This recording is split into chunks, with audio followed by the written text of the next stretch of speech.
Hello everyone. This is the 15th day of the 12th Hebrew month, which is the second day of Purim. And for those of you who are unfamiliar with it, it is a feast or remembrance or a celebration set aside in the days of Esther, which is celebrating the victory that the Jews had over the Medes and Persians, and the day that, well, they were delivered because they were going to be slain. But as the Lord worked through Queen Esther and Mordecai, they were delivered. So this is a time of year that the story is gone over and the deliverance is remembered, and for us to learn lessons from the past so that we don't, so that we're not doomed to repeat the past, as the saying goes. So I just want to read here a couple things which talk about this, Purim celebration or feast.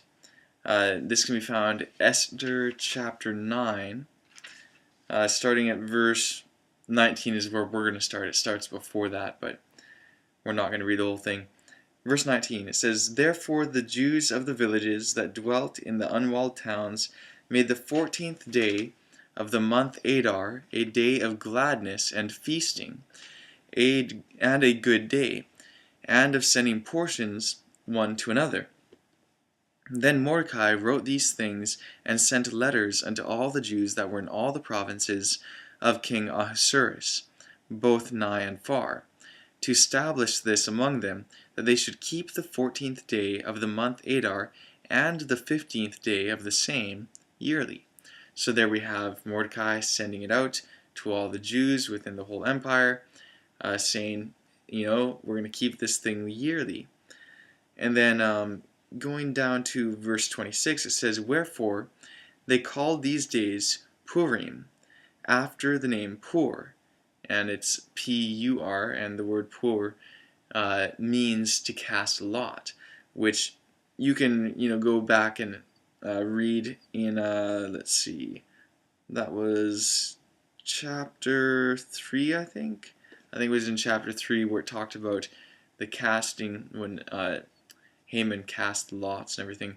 And Purim, the im ending, is making it plural, right? So it's casting lots or lots, rolling dice, that sort of thing. "Wherefore they called these days Purim, after the name Pur.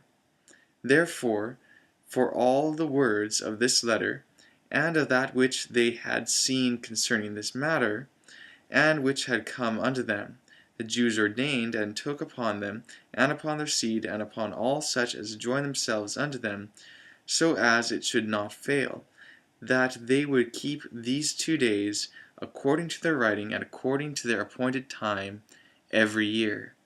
And that these days should be remembered and kept throughout every generation, every family, every province, and every city.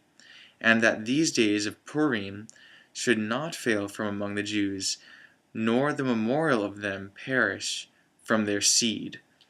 So you see, it's interesting here how it was said that this should be kept in every generation and should not fail from their seed, and it was to be kept as a memorial, right? Now, the interesting thing about that is, so many people today are very unfamiliar with Purim and don't even, know even that it exists, nevertheless, when it comes about. So, and I'm new to this as well, but I just, thought I would mention so that those of you who are watching this can also be made aware of it and go and check it out and remember what happened.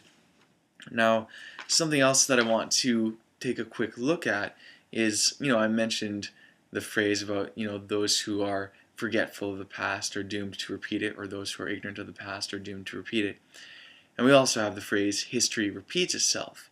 Now, these are truisms that are, tested and tried after many years and decades and centuries, and we just know that that's the case. History does repeat itself.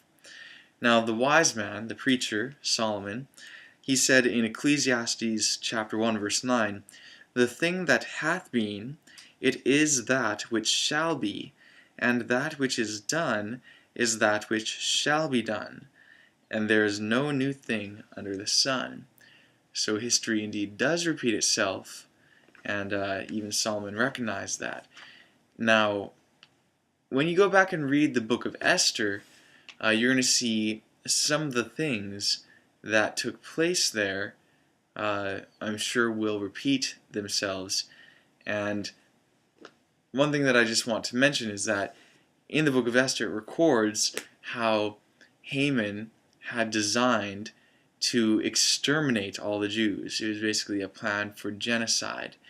And so we see a death decree coming upon them. In Revelation 13, it also talks about a type of decree coming against those who would keep the truth and obey it. So we can see there's parallels that go on there. And so history will repeat itself, and we need to be aware of these things, and we need to study the past to see how the future will be, right? We have what's called type and antitype.